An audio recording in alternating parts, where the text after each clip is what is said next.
소유권 좀 하겠습니다.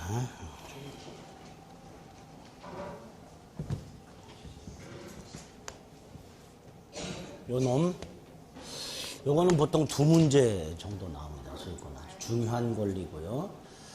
내용도 점유권보다 적고 쉽습니다. 그리고 어떤 특정 부분에서만 나오고 그 나오는 부분이 딱 정해져 있어요. 그것만 잘 정리하면 소유권 문제는 두 문제 충분히 맞출 수 있습니다.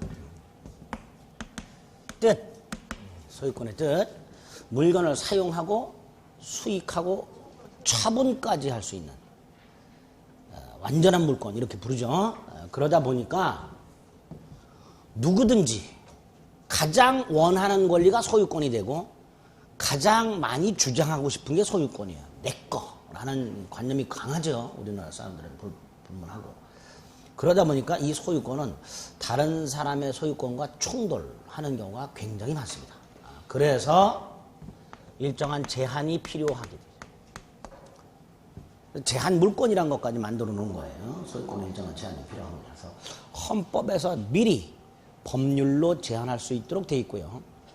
민법에서는 211조에서 법률의 범위 내에서 소유권을 행사하도록 하고 있습니다. 법률의 범위 내에서. 212조에서는 토지 소유권의 범위까지 제한을 해놨어요. 212조에서는 토지 소유권은 정당한 이익이 미치는 범위 내에서 그 상하에 미친다. 효력이 이렇게 규정까지 해놨습니다. 어쨌든 기본이 소유권은 일정한 제한을 할 수 있다라는 의미. 이걸 기억하시고. 그리고 이 제한과 관련된 법률 관계가 하나 나와요. 상린관계라고. 서로 상자, 이웃 린자를 써서 인접한 부동산 소유자 사이에 경계선 부근에서의 충돌 따위가 있을 때를 대비해서 미리 그 충돌하는 상황에서 어떻게 그 충돌 상황을 조절할 것인가를 규정해 놓은 걸 상린관계라 합니다. 여기에 규정이 굉장히 많아요. 한 40개가 넘어요. 외워야 되죠. 안 외워도 되죠. 네. 어떻게 알았지? 몰라도 돼요. 몰라도 되고 시험 지문에 간혹 등장하는 조문들이 있습니다. 그거만 살펴보시면 되는데 작년에 나왔어요. 고맙게도 당분간 나오기 힘듭니다. 어쨌든 이 규정 몇 개 좀 확인하면 돼요. 나중에. 중요한 게 상린관계로부터 발생하는 상린권이라고 권리가 몇 개가 있어요. 그 중에 주의토지통행권이라는 게 있어요. 요걸 하나 정리하셔야 돼요. 주의토지통행권 단독 문제로 잘 나옵니다. 주의토지통행권. 세 번째로 소유권을 소유권 변동이 취득 변경 소멸이죠. 그 중에 취득만 두 가지 경우에 법률 행위, 매매와 같은 계약을 통해서 소유권을 취득하는 경우. 대부분 소유권은 계약을 통해서 취득하죠. 돈 주고 산단 말이에요. 이렇게 법률 행위를 통해서 취득하는 경우가 기본이고 법률 규정에 의해서 취득하는 경우도 있는데 이게 중요해요. 법률 규정에 의한 소유권 취득이 세 가지가 있습니다. 우리 민법에. 취득 시효라는 게 있고요. 이게 대단히 중요합니다. 꼭 나온다고 보시면 돼요. 취득 시효가. 이거 외에 무주물 선점이라는 게 있고요. 유시물 습득이라는 게 있고요. 매장물 발견이라는 게 있습니다. 무주물 선점, 유실물 습득, 매장물 발견. 조문만 보시면 돼요. 이거는 첨부라는 게 있습니다. 부합이라는 게 있고요. 혼화라는 게 있고요. 가공이라는 게 있어요. 부합, 혼화, 가공. 요것도 조문만 보면 되는데 단 요 부합은 간혹 시험 문제 나옵니다. 부합은. 어쨌든 이렇게 법률 규정에 의한 소유권 취득이 크게 세 덩어리가 있고 그 중에 취득 시효라는 놈을 전력을 다해서 공부하자 이런 생각하시면 돼요. 네 번째로 소유권의 효력이라고 해서요. 우리 물권적 청권에 3종 2세트가 있다 그랬죠. 그 중에 한 세트는 아까 점유보호청권에서 봤어요. 소유권에도 한 세트가 있습니다. 물권적 청권이라고.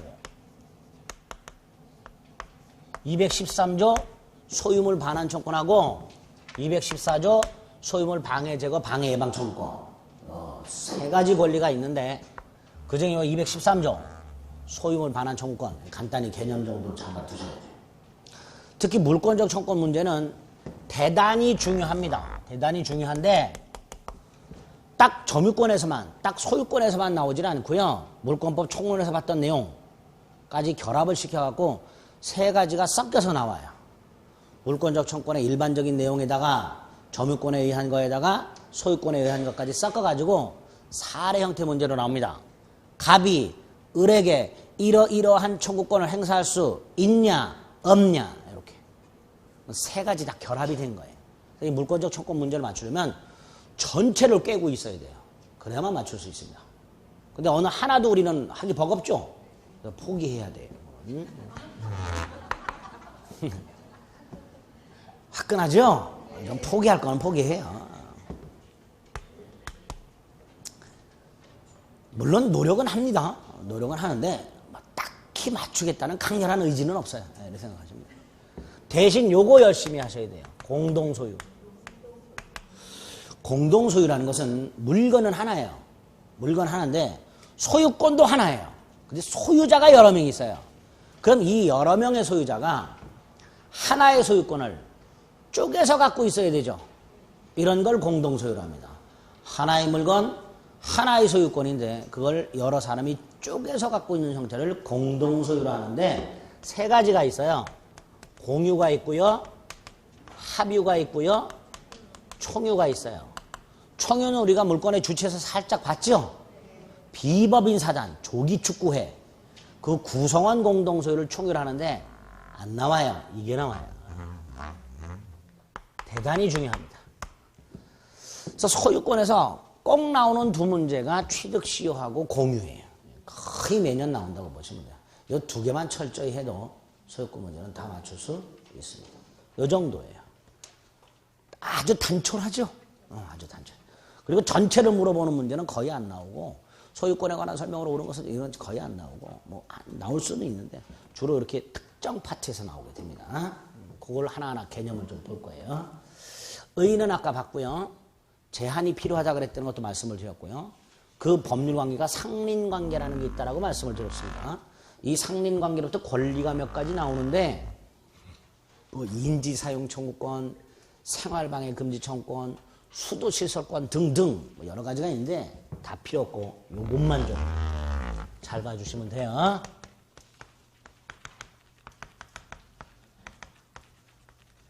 조문이 두 개가 있어요. 219조하고 220조. 요게 원칙적 조문입니다. 219조. 219조. 자, 어떤 게 주의토지통행권인지 그 주의토지통행권의 뜻 속에 주의토지통행권 인정되기 위한 요건까지 숨어 있습니다. 한꺼번에 생각을 해볼게요. 219조. 땅이 요렇게 생긴 땅이 있다고 한번 생각을 해볼게요. 여기가 공로고요. 여기가 다 해안가 절벽이라고 생각을 해보세요. 강원도 해안가 도로를 타고 올라가다 보면 이런 땅 꽤 있죠. 도로 바깥으로 이렇게 돌출되어 있는 땅이 꽤 있어요. 근데 이 땅이 두 필지로 나눠져 있어요. 이때 갑소유 땅을 보면 을소유 땅, 갑의 입장에서 바라봤을 때 을소유 땅, 이게 주의토지예요. 갑의 입장에서 바라봤을 때 을소유 땅이 주의토지입니다. 인지라고도 하겠죠. 근데 어쨌든 갑의 입장에서 을소유 땅, 주의토지를 통행을 하지 않으면 공로 출입이 불가능하죠. 이런 걸 맹지라 합니다. 맹지. 요런 땅도 있어요. 똑같은데 역시 해안가 절벽인데 역시 두 필지인데 이렇게 되어 있어요. 그럼 밑에 거는요. 갑의 입장에서 봤을 때 을소유 땅, 주의토지를 통행하지 않더라도 공로로 출입할 수 있는 통로가 있지요. 있는데 폭이 30cm야.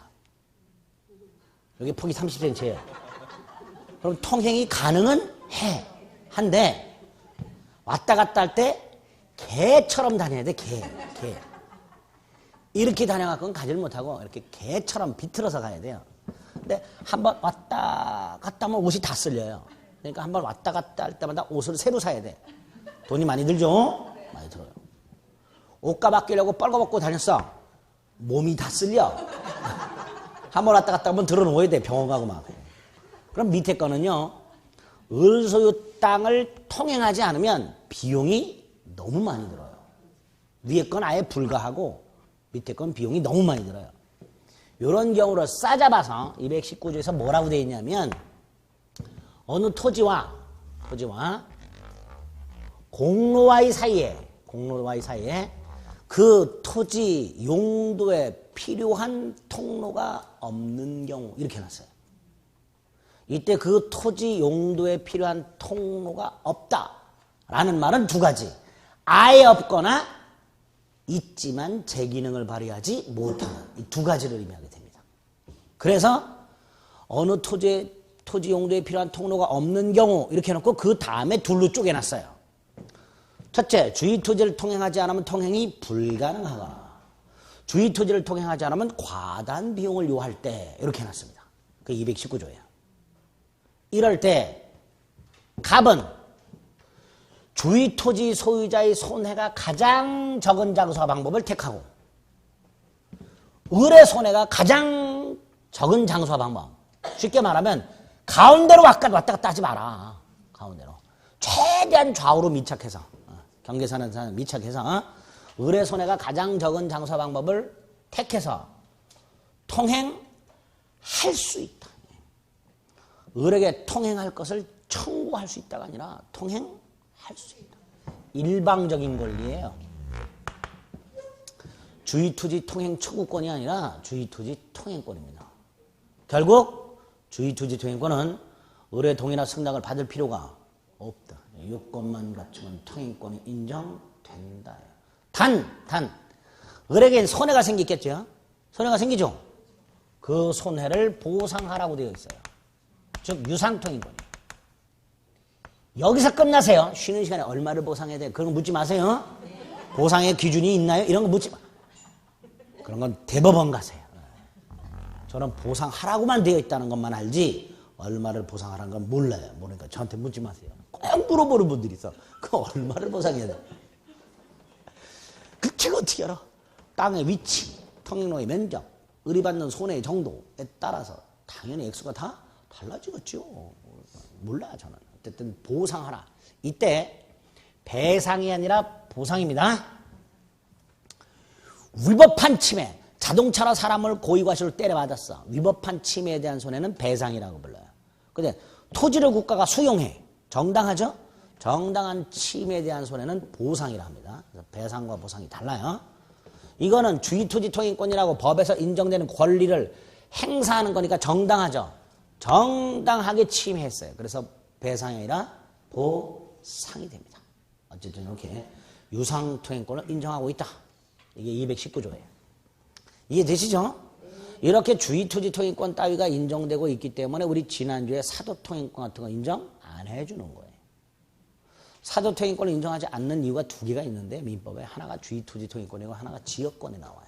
그래서 어쨌든 이런 권리가 민법 이거 굉장히 엄격하죠. 남의 땅을 통행할 권리가 굉장히 엄격하잖아요. 이렇게 엄격한 요건하에 남의 땅을 통행할 수 있도록 해놨기 때문에 함부로 사도통행권 같은 거 인정해주지 않는 거예요. 어쨌든 이렇게 유상통행권이 하나 있다. 이게 219조. 자, 이때 이제 갑과 을 사이에는 아무리 갑에게 219조에 의해서 주위토지 통행권이 인정이 된다 하더라도 을하고의 분쟁을 피할 수가 없습니다. 갑이 예를 들어서 이 요건에 갖춰졌다 해서 뻘뻘거리고 왔다 갔다 해요. 을이 가만히 있을까요? 가만히 안 있겠죠. 을은 갑도 을도 이런 게 있는 거 몰라요. 그러니까 을은 당연히 갑에게 야마 네 멋대로 왜 남의 땅 왔다 갔다 하냐 싸우게 될 거예요. 그렇죠? 대법원을 가게 될 거고 당연히 주위토지 통행권이 인정되는지 여부 이거 갖고 다툴 거예요. 그렇죠? 판례가 쫙 쌓여있어. 인정되는가? 된다? 안 된다?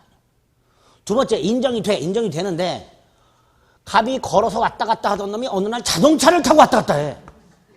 그럼 을의 입장에서 또 뚜껑이 확 열려. 야! 너 걸어 다녀야지. 자동차까지 들고 들락날락 하면 어떻게 짜증이 확 날 거예요. 그렇죠? 즉, 통행권의 범위 가지고 또 싸워요.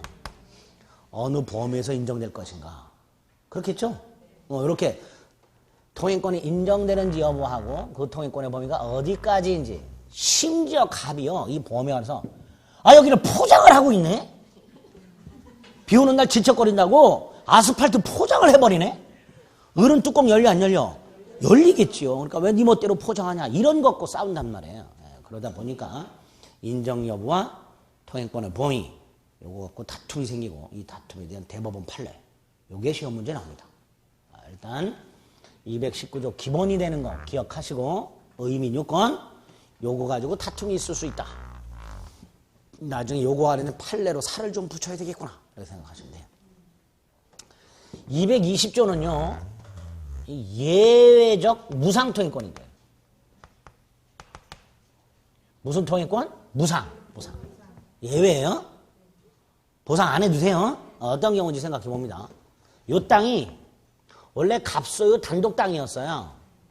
근데 갑이 이 땅을 쪼개서 팔아요. 쪼개서 파는데, 일부만 파는데, 요렇게 쪼개서 팔면 둘 다 통행로가 확보가 되죠. 근데 이 갑이 또라이야. 요렇게 쪼개서 팔았어. 이 또라이죠? 요런 경우. 그러면 땅이 하나 있었는데 그 땅을 일부를 팔아먹었더니 공로로 출입할 수 없는 땅이 생겼어요. 이런 경우. 또 하나는 이 땅이 갑을 공유해요. 공유. 근데 이 공유는 나중에 나눌 수 있어요. 이걸 공유물 분할이라 합니다. 분할. 근데 이때도 갑과 을이 이렇게 나누면 서로 공로 출입할 수 있죠. 근데 이번엔 갑을 둘 다 또라이야. 이렇게 나눴어. 또 이렇게 공유 토지를 분할을 했더니 그 결과 공로로 출입할 수 없는 땅이 생긴 경우. 이 두 가지. 토지를 일부를 양도했거나 또는 공유 토지를 분할을 했는데 공로로 출입할 수 없는 토지가 생긴 경우에는 그 당사자 사이에서는 무슨 통행권? 무상통행권이 인정된다. 이게 220조입니다. 이렇게 219조 유상통행권과 220조 예외적 무상통행권을 우리 민법이 규정하고 있습니다. 개념과 요건은 오늘 머릿속에 빡 담아두세요. 됐죠? 여기가 상린강에서 보셔야 될 내용이에요. 그 다음에 취득. 법률에 의한 취득은 매매 같은 거 생각하시면 된다 그랬어요. 부동산은 등기하면 소유권 취득하고요. 동산은 점유를 넘겨받으면 소유권을 취득합니다. 성립요건주의. 우리 앞에서 봤어요. 요거 보면 돼. 취득시효. 취득시효를 보기 전에 시효의 뜻을 먼저 생각합니다. 시효라는 건 일정한 시간이 흘러가면 법적으로 일정한 효과를 인정해 주는 제도, 이걸 시효라 합니다. 일정한 시간이 흘러가면 법적으로 일정한 효과를 인정하는 제도를 시효라 하는데 두 개가 있어요. 권리를 취득시켜주는 취득시효가 있고요. 권리를 소멸시키는 소멸시효가 있어요. 고맙게도 소멸시효는 우리 시험 범위가 아닙니다. 다만 우리 시험에 지문으로 가끔 등장은 해요. 자, 소멸시효라는 것은 권리자가 권리를 일정 기간 행사하지 않을 때 그 권리를 소멸시키는 제도가 소멸시효예요. 예컨대 여러분들이 동네 중국집에서 짜장면을 외상으로 먹었는데 짜장면값 외상값이 10,000원이 있는데 사장님은 그럼 나한테 10,000원 채권이 있죠. 근데 내가 중국집 앞을 왔다 갔다 할 때 사장님이 날 보고 씩 웃기만 할 뿐 10,000원 내놓으라 소리 안 해요. 그러면 사장님 입장에서는 채권을 행사하지 않는 거죠. 그 상태에서 1년이 지나면 그 채권이 소멸합니다. 그러니까 나는 1년만 잘 버티면 돼요. 이게 소멸시효예요. 권리자가 권리를 일정 기간 행사하지 않으면 그 권리가 소멸하는 제도를 소멸시효라 하는데, 제가 중국집 앞을 왔다 갔다 하는데도 불구하고 중국집 사장님이 나를 쳐다보면서 빙글빙글 웃기만 해요. 그러면 시간이 흘러가죠. 하루, 이틀, 한 달, 두 달. 이렇게 소멸시효 기간이 흘러가는 것은 소멸시효가 진행한다. 이렇게 말을 해요. 소멸시효 기간이 흘러가는 걸 뭐라 한다고요? 소멸시효가 진행한다. 그 다음에 1년이 딱 됐어요. 소멸시효가 완성되었다. 이렇게 말을 해요. 표현을 조심하세요. 시간이 흘러 권리를 행사하지 않은 채 기간이 지나가는 걸 소멸시효가 진행된다라고 말을 하고요. 그 상태에서 1년이 딱 됐다. 소멸시효가 완성되었다. 이렇게 말합니다. 소멸시효가 완성됐다는 건 곧 권리는 소멸하였다. 이런 뜻이에요. 그런데 한 11달을 잘 다녔어요. 근데 11개월 29일쯤 사장님이 나한테 내놔! 그랬어. 그러면 11개월 29일이라는 소멸시효 기간이 중단이 됩니다. 뭐가 된다고요? 중단이 되고 다시 1년 이렇게 돼요. 이렇게 소멸시효는 중단될 수가 있어요. 그 세 가지 표현을 기억하세요. 기간이 흘러가는 걸 소멸시효가 진행된다. 기간이 끝나는 걸 소멸시효가 완성된다. 기간이 흘러가다가 권리자가 권리를 행사했다. 그럼 소멸시효가 중단된다. 이렇게 세 가지 표현을 기억하시면 돼요. 아시겠죠? 진행한다, 완성되었다, 중단된다. 나중에 이제 보시게 됩니다. 지문들을. 자, 그러면 취득시효로 볼게요. 취득시효는 뜻이 부동산 또는 동산, 물건이죠. 물건을 점유를 하고요. 일정 기간이 지나요. 이 점유에 점유 태양이 나옵니다. 여기에 뭐가 나온다고요? 점유의 태양. 뭐 소유의 이사로 점유해라, 평온하게 점유해라, 공연하게 점유해라, 이런 식으로. 어쨌든 그건 나중에 보고 부동산 동산을 점유하고 일정 기간이 지나면 소유권을 취득. 요게 취득시효예요. 자, 이 분필 제 거 아닙니다. 근데 제 수중에 있죠? 점유했죠? 10년 지나면 제게 돼요. 몇 년 지나면? 10년 지나면. 그랬더니 어떤 분이 그걸 뭐 10년씩이나 소리 지고 있냐고. 돈 주고 사면 되지. 그런 생각하면 안 돼. 그런 생각을 하면 안 돼. 뭐 하는 짓이야? 뭐하러 저걸 이런 생각하지 말고 10년을 주하면 정환이 깨되는구나. 그게 취득시효. 이렇게 이해를 하셔야지. 그걸로 왜 10년 동안 점유하고 있냐고. 이런 것 따지면 민법 공부 안 됩니다. 이게 취득시효. 부동산이 됐든 동산이 됐든 점유하고 일정 기간 지나면 소유권을 취득하는 제도라고 생각하시면 돼요. 이게 취득시효. 왜 이런 걸 인정해 줄까? 이런 거 몰라도 돼요. 인정 취지는 이런 건 안 나와요. 뭐 좋은 취지가 있겠죠? 괜히 쓸데없이 인정했을까? 뭔가 좋은 게 있으니까 인정했겠지. 이런 거 안 나와. 세 번째, 유형. 따지는 분들이 있어요. 왜 이런 걸 인정해 주냐고. 그러면 여기서 갑소유 땅을 어디 점유해갖고 어디 소유권 취득하면 갑은 억울하지 않냐고. 왜 갑에게 이런 제도를 인정하냐고. 갑은 소유권 뺏기는데. 이 따지는 분들인데 국회 가서 따지세요. 네? 왜 이런 법을 만들었는지 국회 가서 따지세요. 제가 그 말씀 드렸나? 예전에 한번 주택임대차보호법을 강의하는데 그 강의를 들으신 분이 임대인이었나 봐요. 이 말씀 드렸나요? 안 들었어요? 임대인이었나 봐요. 주택임대차보호법은 임대인에게 무지하게 불리하게 규정이 돼 있어요. 임차인에게 최대한 유리하게 규정이 돼 있어요. 주택임대차보호법 설명을 딱 드려 쉬는 시간에 저를 찾아오셔서 뭔 이 거지 같은 법이 다 있냐고. 모르셨나 봐요, 그분은. 제가 볼 때는 임대인으로서 약간 갑질을 하셨던 분인 것 같아요. 저한테 막 따지기 시작하시는데 우와. 법을 전공한 사람으로서 이런 법이 있다는 게 이게 말이 되냐고 저한테 따지시는데 제가 죄송합니다 그랬어요. 하도 따지셔가지고. 근데 그거 저한테 얘기하시면 안 되죠. 그런데도 불구하고 막 따지세요. 이런 거지 같은 법이 있냐. 대한민국에 이럴 수가 있냐. 그래도 그렇게 생각하시면 시험 못 붙다 그랬더니 지금 시험이 문제냐고 결국은 다음 날부터 안 나오시더라고요. 화가 나서 안 나와요. 공부 안 하셔요. 그렇게 돼요? 그러니까 따지지 말고 받아들여. 이게 그런 거예요. 유형이 부동산 취득시효가 있고 동산 취득시효가 있어요. 무서웠어요. 그 부분이.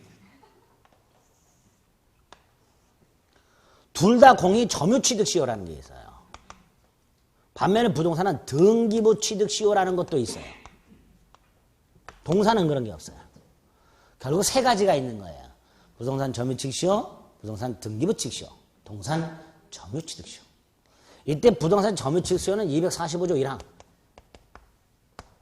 소유의 이사로 평온하고 공연하게 20년을 점유하면 등기함으로써 소유권을 취득한다 이렇게 돼 있고요. 245조 이항. 이것도 이해가 안 돼요. 소유자로 등기한 자가 10년을 점유하면 소유권을 취득한다고 되어 있습니다. 246조 1항 2항. 10년짜리 장기 취득시효가 있고 5년짜리 단기 취득시효가 있습니다. 이렇게 세 가지 유형의 취득시효가 있어요. 나중에 요거를 빼고 요거는 안 봐도 돼요. 안 나와요. 요 두 가지만 보시면 됩니다. 부동산 점유 취득시효하고 부동산 등기부 취득시효하고. 자, 어쨌든 이런 유형이 있는데 취득시효를 누가 할 수 있는가? 주체, 권리 주체가 인정되겠죠. 근데 우리 비법인 사단은 권리 주체 아니라 그랬죠. 근데 비법인 사단에게도 취득시효 같은 걸 인정합니다. 나중에 주체, 누가 시효 취득할 수 있는가 몇 가지 기억하시면 되고요. 객체, 어떤 물건에 대해서 시효 취득이 인정되는가? 부동산하고 동산이죠. 애매한 것들이 있어요. 근데 뭐 국유재산 되냐? 토지 일부 되냐? 토지 공유 지분 되냐? 집합 건물 아파트의 복도 계단 같은 공용 부분 되냐? 해운대 바닷가 이런 거 되냐? 등등. 이게 취득시효 객체가 되는지 안 되는지 애매한 놈들이 몇 개가 있어요. 그걸 대법원까지 가서 우리 대법원이 된다 안 된다 판결한 게 있어요. 요거 간단하게 외우셔야 돼요. 그 다음에 취득시효를 통해서 취득할 수 있는 권리가 소유권이죠. 소유권 말고 더 있어요. 더 있는데 그럼 뭐를 취득할 수 있는가? 취득시효라는 죄를 통해서 취득할 수 있는 권리가 어떤 게 있는가? 여기까지. 여기 기본이 되는 것들이에요. 이거 조금 외우기 힘드니까 이런 게 문제가 되는구나. 나중에 몇 가지 추가해서 외우시기만 하면 돼요. 지금 미리 해가지고 머리 아플 필요 없습니다. 어쨌든 취득시효를 통해서 권리를 취득하는 주체가 누구고 객체 대상은 어떤 거고 그 다음에 어떤 권리를 취득하고 이런 게 하나 나와요. 그 다음에 구체적으로 요거하고 요 놈을 살펴보면 돼요. 살펴보겠습니다. 부동산 점유 취득시효부터 보겠습니다.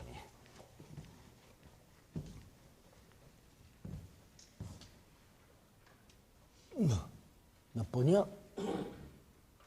몰라.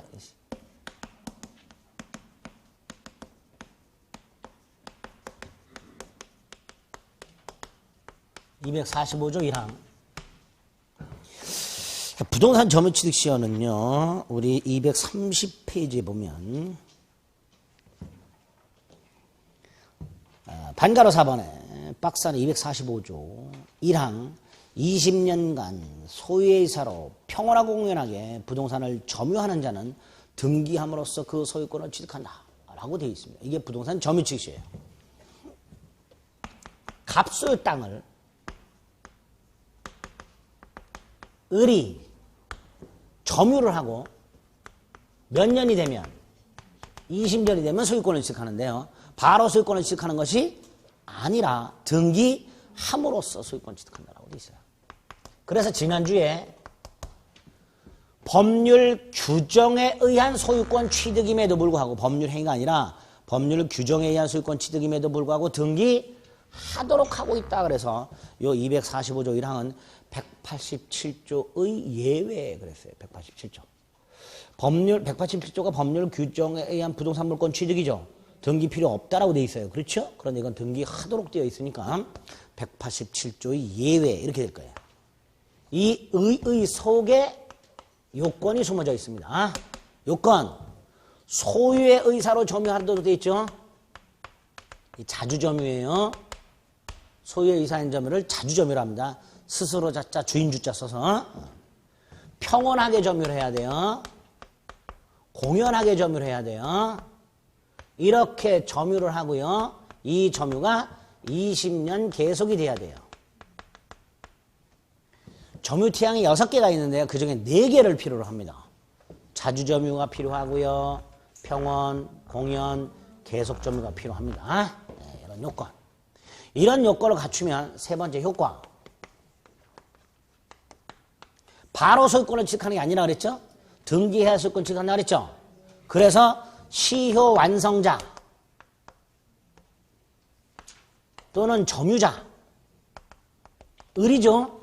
시효 완성자 또는 점유자 을에게 이전, 등기, 청구권이 생겨요. 뭐가 생긴다고요? 이전, 등기, 청구권. 이게 의, 요건, 효과예요. 의, 요건, 효과. 아주 단순하죠? 자, 이때 요건을 조금만 더 갑소유 땅과 을소유 땅이 있는데요. 이게 이제 담벼락이에요. 이렇게 집을 갖고 있었어요, 갑이. 을소유 땅이라 할까요? 그런데 을이 이 주택이 너무 오래돼서 때려 부시고 새로 집을 지려고 해요. 일단 측량부터 하겠죠. 측량을 했더니 경계가 여기야. 이만큼이 갑소유야. 여기부터가 을소유야. 그러면 을은 이만큼을 점유하고 있었던 거죠. 갑소유 땅 요만큼을 점유하고 있었던 거야. 당연히 갑하고 분쟁이 생깁니다. 땅 내놔. 갑은. 을은 못 줘. 이럴 때 을이 주장할 수 있는 게 뭐예요? 이거예요. 부동산 점유취득세. 이런 경우 굉장히 많습니다. 실질적으로 이런 경우 굉장히 많아요. 우리나라 지적도가 일제시대 때 만들어진 거고요. 그동안에 그 토지의 변화를 제대로 반영을 못하고 있어요. 아마 공식법 공부하다 보면 지적도 문제 많다는 얘기 들으실 거예요. 들으셨죠? 네. 손 대야 돼요. 그렇죠? 전산화 하려고 하잖아요. 못해요. 못해요. 비용 많이 들어서 못하는 게 아니고요. 지적도를 우리나라 땅덩어리, 지금 현재 땅덩어리에 맞춰서 지적도를 다시 만들면요. 지금 땅덩어리에 1.5배가 필요해요. 1.5배가. 잘못 만들어 놓은 거예요, 옛날에. 거기에다가 지진, 예? 매립, 이런 것도 해서 토지 모양이 많이 변화가 됐어요. 그래서 경계가 많이 움직여요. 사랑만 움직이는 게 아니라 땅도 움직여요. 심지어는 그 몇 년 전에 동일본 대지진이 있었죠? 아시죠? 그 원전 붕괴를 일으켰던, 예. 그 동일본 대지진 때문에 우리 땅이 동해 쪽으로 5cm가 움직였어요. 아세요? 모르시는구나. 저는 그런 기사 보면 아이고 지적도 또 물 건너 갖고 오는 거예요. 어쨌든 이런 경우가 생겨요. 그러다 보니까 그런 취득시효를 주장하게 될 거예요. 그렇죠? 이럴 때 갑하고 을이 소송이 붙으면 갑은 자기 땅이라는 걸 주장하고 증명을 할 거예요. 그럼 을은 취득시효를 주장하고 앤드 증명을 해야 돼요. 을은 법원에서 판사님 저는요 소유의사로 평온하고 공연하게 20년간 이 땅을 점유했습니다. 그래서 시효가 완성되었습니다라고 주장을 해요. 주장만 갖고는 안 된다 그랬죠. 뭘 해야 돼요? 증명. 이때 을은 이걸 어떻게 증명을 할까요? 소유의 의사로 20년 전에 점유했다는 걸 어떻게 증명을 할까? 한번 생각해 보세요. 어떻게 증명할까? 판사 앞에서 울어야죠. 판사님 믿어주세요. 저는요. 예? 증명할 수가 없어요. 이런 점유태양. 지난주에 증명하기 어려울 때 등장하는 게 뭐라 그랬죠? 추정. 점유태양의 추정 규정이 있어요. 197조 1항에 나중에 볼 거예요. 일단 을은 자주, 평온, 공연하게 점유한 걸로 추정을 받습니다. 두 번째, 추정된 사실은 증명이 필요 없다 그랬죠. 그러니까 결국 을은 소송에서 증명할 필요가 없어요. 자주, 평온, 공연하게 점유한 걸로 추정하기 때문에 여기까지 됐죠? 문제가 요놈이 20년 계속 점유. 자, 20년 계속 점유 어떻게 증명할까? 증명할 수 없어요. 자, 아까 제가 이거 10년 점유하면 제게 된다 그랬죠? 10년 점유할 수가 없어. 이걸 어떻게 10년 동안 제가 손에 쥐고 있어요. 손에 땀띠나게. 나중에는 손이 뭉그러질 거예요. 그렇죠? 그러니까 이걸 10년간 어떤 물건을 10년이 됐든 20년이 됐든 단 한순간도 중간에 공백 없이 계속 점유한다는 건 불가능해요. 그렇죠? 따라서 그 점유 사실을 증명하는 것도 불가능합니다. 그래서 이 계속 점유에 대해서도 198조에서 뭐라고 해놨냐면 특정 두 시점에 점유한 경우 특정 두 시점의 점유 사실을 인정받으면 그 기간 동안 계속 점유한 걸로 추정 이렇게 해놨어요. 198조에서 특정 두 시점의 점유 사실이 인정되면 그 기간 동안 계속 점유한 걸로 추정. 그러면 2016년 오늘이 며칠이죠? 12월 6일 2016년 12월 6일 제가 이걸 점유했습니다. 점유했어요. 그로부터 10년 뒤 2027년 12월 6일 날 와서 다시 한번 점유를 해. 그럼 저는 오늘 점유했고 10년 뒤 점유했죠. 그 두 개를 인정받으면 저는 요거를 10년 동안 계속 점유한 걸로 추정을 받아요. 이게 계속 점유 추정이에요. 예? 어려워요? 안 어렵잖아. 근데 왜 표정이 왜 그래? 표정이 아무것도 아니. 계속 점유를 추정을 해주는데 특정 두 시점의 점유 사실 인정받아라. 그러면 그 사이에는 계속 점유하는 걸 인정해 주겠다. 이게 계속 점유 추정. 그럼 그걸 이 점유측 시효로 가봅니다.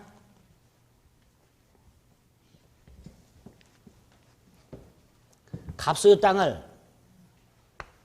을이 점유를 시작해요. 20년이 됐어요.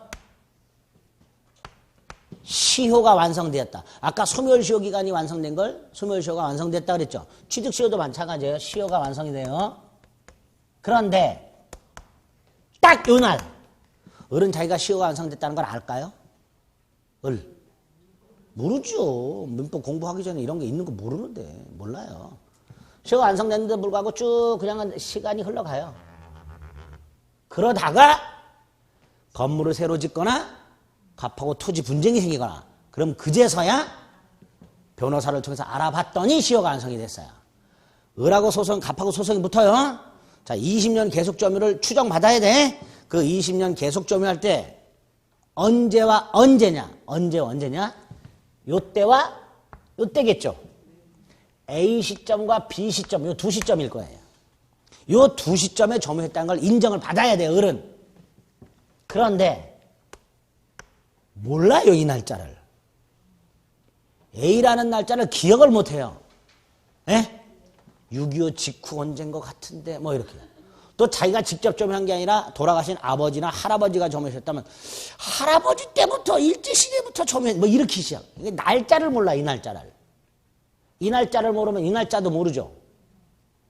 특정 두 시점을 특정을 못해요. 날짜를 기억을 못하니까 을이. 그래서 을이 이렇게 말을 해요. 특정 두 날짜를 이렇게 잡아요. 현재 날짜. 현재 날짜. 나오죠? 2016년 몇 월 며칠.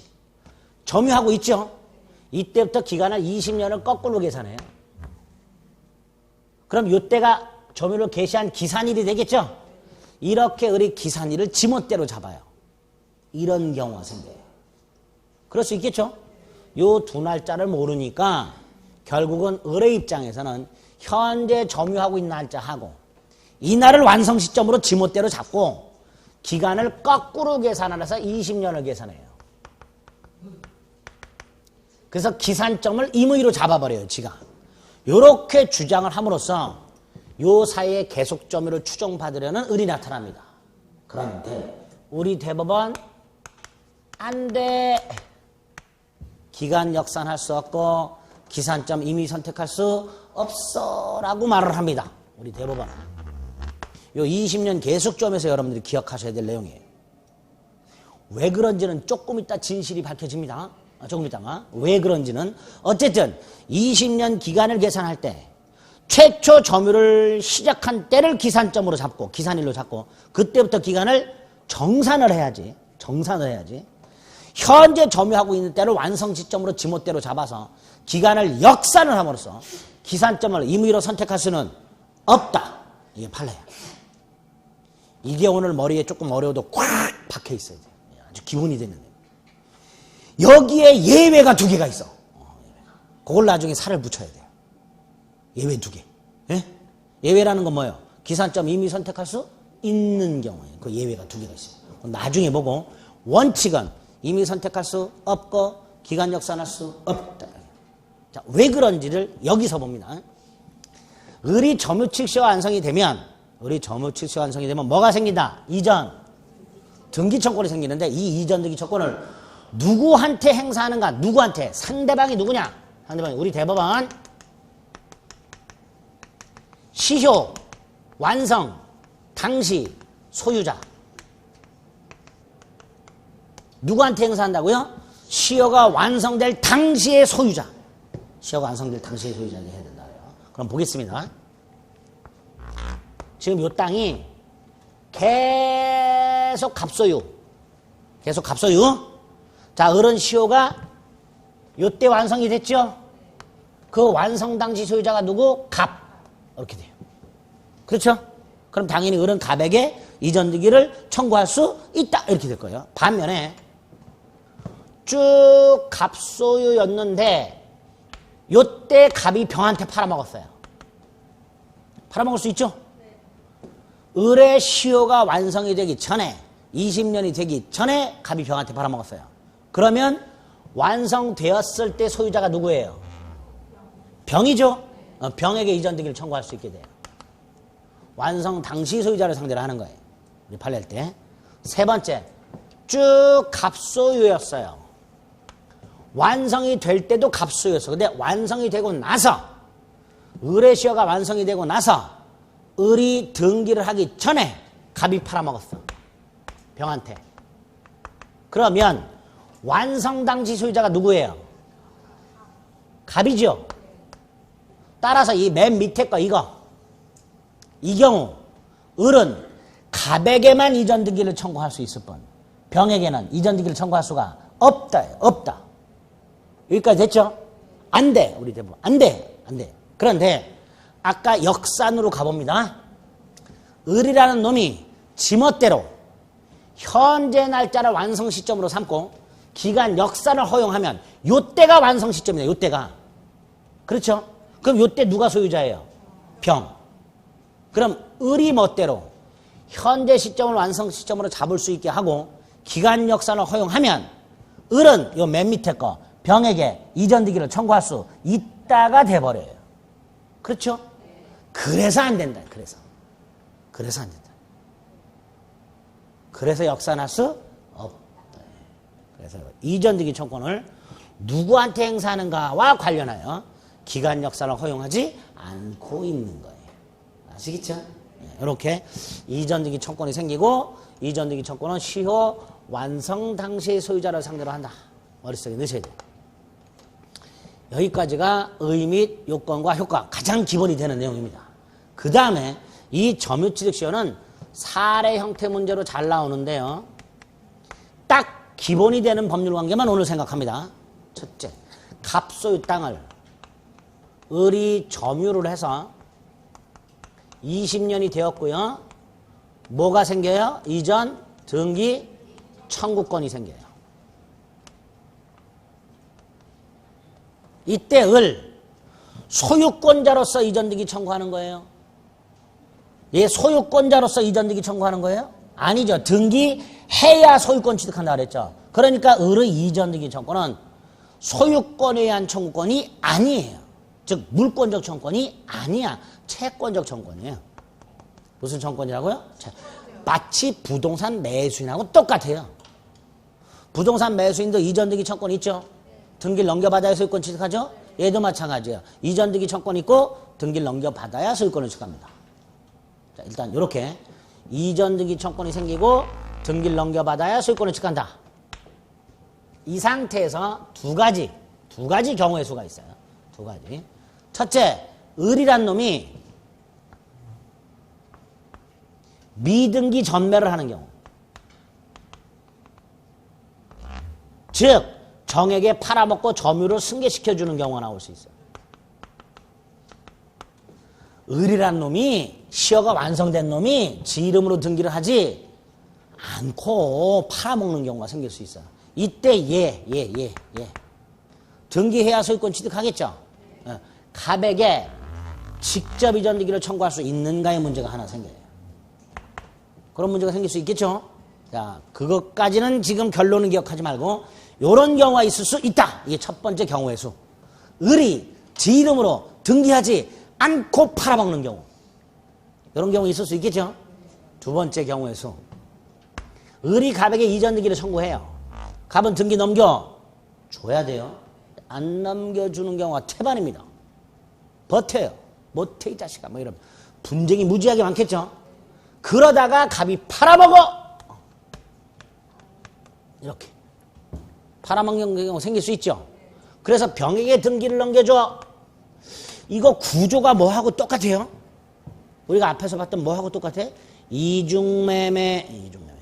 이중매매하고 구조 똑같죠? 이때 제일 매수인, 등기하지 않고 있는 사이에 제일 매수인이 넘어가면 얘가 소유권 취득했죠? 이중매매에서도 그런데 이것도 당연히 먼저 등기한 자가 소유권을 취득하겠죠. 그러니까 을은 병에게 이전 등기 청구할 수 없다가 되는 거야. 아까 이 그림. 을의 시효가 완성이 된 후에 병한테 팔아먹었어요. 을은 누구에게만 이전 등기 청구할 수 있다? 갑에게만. 병에게는 이전 등기 청구할 수 없다. 이렇게. 그럼 을은 병에 대해서 이전 등기를 청구를 못하고 결국은 등기를 넘겨받지 못하니까 갑에게 무슨 책임을 추궁해야 되죠? 그 책임의 내용이 뭘까? 여기에 시험 문제 나오게 됩니다. 책임의 내용이 뭘까? 됐죠? 이렇게 두 가지 경우에서. 그 다음에 이 두 번째 경우에서가 또 싹 쪼개져요. 수용되는 경우, 갑이 사망하고 상속받는 경우, 뭐 이런 경우. 갑이 이 땅에다 건물 짓는 경우, 갑이 돈 빌리고 저당권 설정하는 경우, 네? 갑의 세금 체납을 이유로 압류가 되는 경우 등등 버라이어티한 일이 생깁니다. 아주 다양한 법률 관계가 생겨요. 이제 그런 것들을 나중에 조금씩 살을 붙이면 됩니다. 자, 오늘은 딱 기본이 되는 거. 갑소유 땅에 을의 시효가 완성이 되면 이전 등기 청구권이라는 게 생긴다. 이걸 시효이익 또는 시효 완성의 효과 이렇게 불러요. 시효이익, 시효 완성의 효과 이렇게 불러요. 어쨌든 이게 생기고 그 다음에 경우에서 을이 팔아먹는 경우 하나 하고 갑이 팔아먹는 경우 하나 하고 이 두 가지 경우에서에 대해서 여러분들이 법률 관계를 기억하시면 돼요. 특히 두 번째 거. 갑이 병에게 팔아먹었다면 병이 소유권을 취득하고 을은 병에게는 이전 등기를 청구할 수가 없으며 갑에게만 책임을 추궁할 수 있다. 이렇게 기억을 해두시면 돼요. 아시겠죠?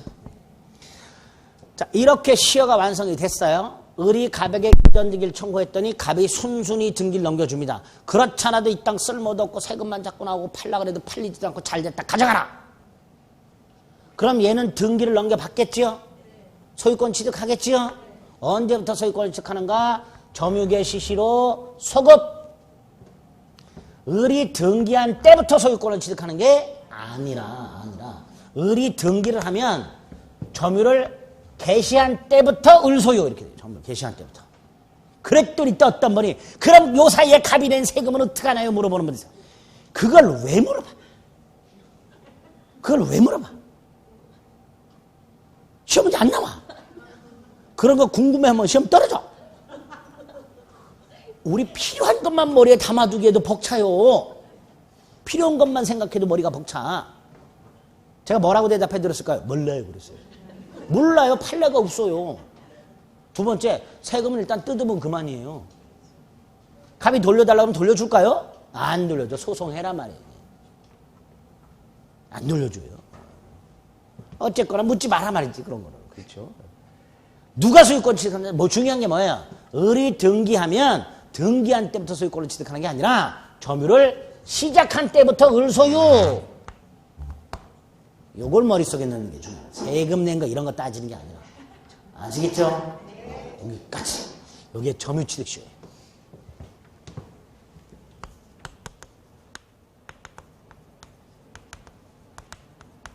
등기부 취득시효. 읽어보겠습니다. 아까 이 항 뭐라고 되어 있냐면 부동산 소유자로 등기한 자가 10년간 소유이사로 평온하고 공연하게 선임해 과실 없이 그 부동산을 점유한 때는 소유권을 취득한다라고 되어 있습니다. A 토지가 있는데요. 소유자가 을로 등기가 되어 있어요. 이 소유자가 을로 등기가 된 상태에서 이 을이 점유도 하고 있어야 돼요. 등기만 하고 있으면 안 되고 뭐도 하고 있어야 된다? 점유. 점유할 때 소유의 의사로 평온하고 공연하게 선의이며 과실 없이 10년 계속 그렇게 돼. 20년이 아니라 몇 년? 10년. 아까 점유태양이 6종류가 있다 그랬죠. 등기부 측시는 그 6개를 다 요구해요. 두 번째, 나중에 진정한 소유자하고 소송이 붙으면 증명해야 되죠. 증명 어렵다 그랬죠. 추정이 나온다 그랬죠. 197조 1항에서는 요 4개를 추정합니다. 그러면 등기부 취득시효가 완성된 사람은 소유의사라든가 평원공연 선의까지는 증명할 필요가 없어요. 이건 증명 안 해도 돼요. 근데 요거는 추정 규정이 없어요. 무과실기 전문은 추정 규정이 없어요. 그래서 요것만은 등기부 취득시 완성자가 증명해야 돼요. 추정 규정. 나중에 보면 돼요. 10년 계속 점유 아까 추정 말씀드렸죠? 요게 요건이에요. 의 및 요건이 됩니다. 의 및 요건. 효과는 바로 소유권을 지켜요. 자, 이때 요것만 좀 이해를 하세요. 소유자로 등기가 되어 있어야 된다 그랬죠? 그럼 보통 소유자로 등기되어 있는 사람이 소유자예요. 그렇죠? 99% 그 사람이 소유자예요. 다만 소유자가 아닌 경우도 있을 수 있어요. 문제는 얘가 진짜 소유자야. 근데 소유자인데도 불구하고 10년이 지나면 소유권을 또 취득해요. 소유권이 있는 놈이 10년 뒤에 또 소유권을 취득해요. 그럼 소유권이 2개네? 예? 그런 거 생각하면 안 돼요. 또 이제 그런 거 생각하는 분들. 아니, 얘가 진짜 소유자라면 뭐하러 10년 뒤에 소유권을 또 인정해 주냐고. 그거 생각하지 말고 이 소유자로 등기된 사람이 소유자인지 아닌지, 즉 이 등기가 유효인지 무효인지 이런 거 따지지 말고 이런 제도가 있다 이렇게 생각하셔야 돼요. 만약에 얘가 진짜 소유자라면 이 제도 필요 없는 거고요. 진짜 소유자가 아니라면 필요한 거고 이렇게 되는 거예요. 무슨 말인지 아시겠죠? 그래서 소유자로 등기가 되어 있는 자가 진정한 소유자인지 즉 그 등기가 유효인지 진정한 소유자가 아닌지 등기가 무효인지를 따지지 않고 이런 요건을 갖추게 되면 소유권을 인정해주는 제도를 등기부 취득시효라 한다. 이렇게 기억을 하시면 돼요. 아시겠죠? 이렇게 부동산에 대해서는 2가지 취득시효 제도가 있다. 끝. 동산은 몰라도 돼요. 10년짜리가 있고 5년짜리가 있다고 했어요. 끝. 여기까지가 취득시효. 그 다음에 지웠구나. 에이, 왜 지웠을까? 동산 취득시효는 몰라도 된다 그랬고요. 지금 우리는 법률 규정한 소유권 취득을 보고 있어요. 무주물 선점, 유실물 습득, 매장물 발견. 무주물 선점, 무주물이란 건 주인이 없는 물건이에요. 2개가 있어요. 무주의 부동산과 무주의 동산. 무주의 부동산은 국유. 무주의 동산은 소유의 의사로 점유한 자가 소유권을 취득. 그게 무주물 선점이에요. 간단하죠? 유실물 습득, 유실물, 잃어버린 물건. 홍수가 났는데 한강에 돼지가 둥둥 떠내려와. 이걸 내가 습득을 했어. 꼬먹을 수 있다 없다? 내가 꼬먹을 수 있다 없다? 있다. 단 6달을 기다려라. 유실물은 소유자를 찾아야 돼요. 일단 공고를 해야 돼요. 공고를 했는데 6달 동안 소유자가 나타나지 않아. 그럼 습득자가 소유권을 취득합니다. 유실물 습득이. 3번째, 매장물 발견. 땅을 팠는데 물건이 하나 나왔어. 이게 매장물. 이걸 누가 소유권을 취득? 발견자가. 근데 이것도 무주물이 아니야. 소유자를 찾아야 돼요.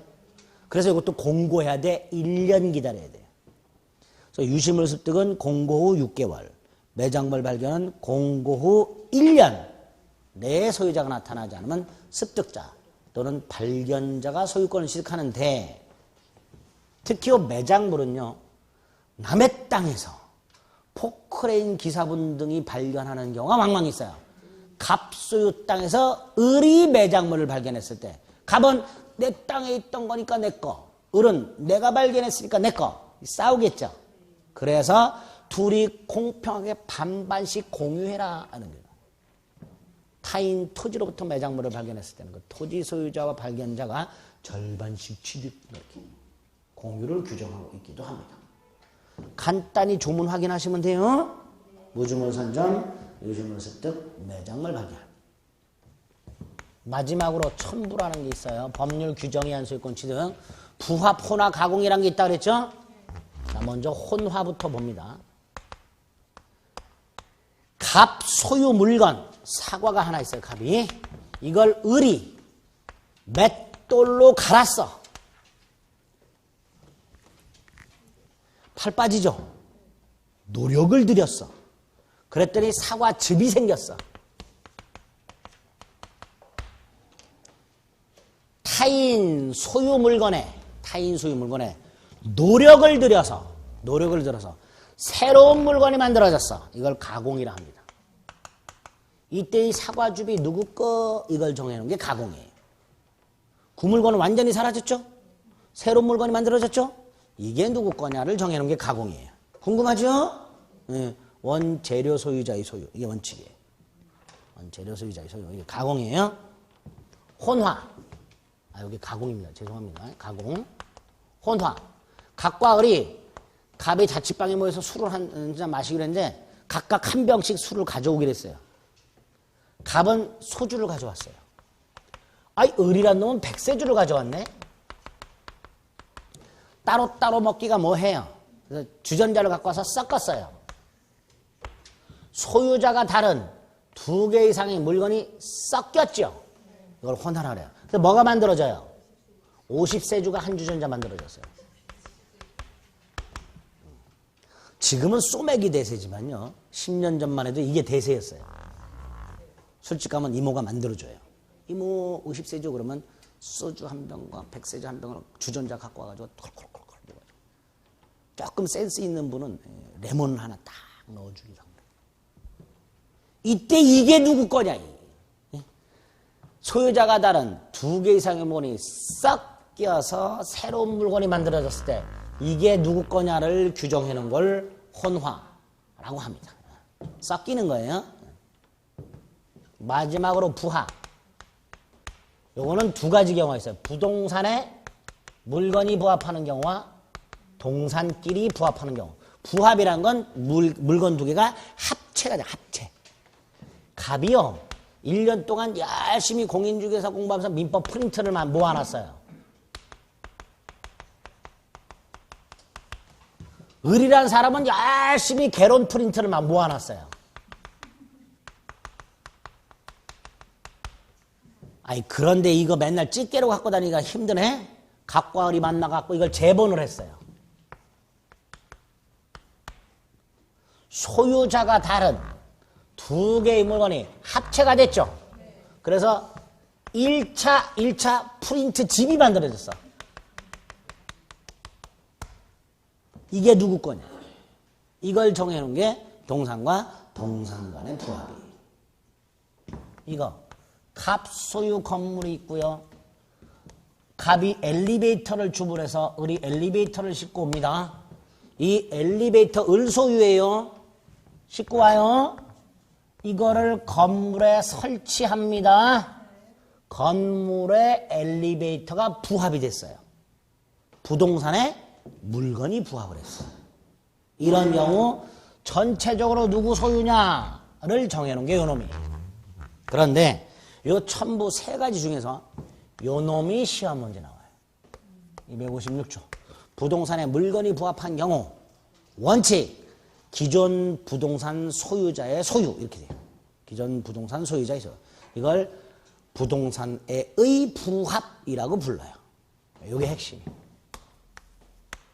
어쨌든 이렇게 법률 규정에 의한 소유권 취득에 첨부라는 놈이 있고 첨부라는 놈 속에는 부합, 혼화, 가공이란 게 있고 세 가지 모두 다 개념 정도만 간단히 보시면 되는데 나중에 부동산의 부합 256조 1항 요 놈만 따로 봐주셔야 돼요. 아시겠죠? 이렇게 법률 규정에 의한 소유권 취득이 3개 취득시효, 무주물 선점, 첨부 이런 유형이 있다. 머릿속에 뼈대를 잡아주시면 됩니다. 됐죠? 나머지 효력하고 공동소유 조금 쉬었다 보겠습니다.